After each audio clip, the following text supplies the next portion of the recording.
why we need Yeah. testing. So remember that usually whenever we are reporting the results and when we are performing the analysis, always the descriptive analysis are the first, then the inferential analysis. So all the graphical analysis is the descriptive analysis in order to get the idea. Okay, so remember that this idea is very important, especially when you are dealing in the real world data. Okay, so you cannot straightforwardly apply the inferential analysis because the descriptive analysis first of all help you when you are dealing the real world problem in order to develop the hypothesis.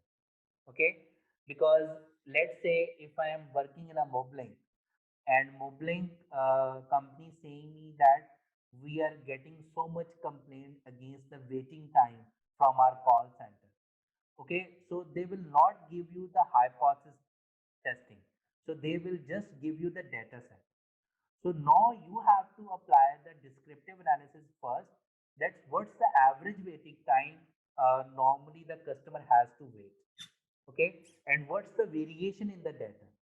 So once you have calculated the mean, standard deviation, and the median, as well as you some draw the histogram, you would be able to see the variation in the data, you would be able to see the average in the data, and then that descriptive analysis help you out.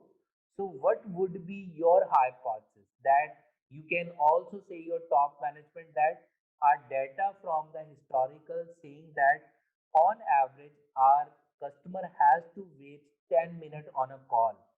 So that means we can run a market campaign that usually our customer would not be wait more than 15 minutes on a phone call or more than 12 minutes on a phone call. Okay, so basically descriptive analysis help you out to develop the hypothesis testing. Okay, or you can say provide you the basis for the inferential analysis.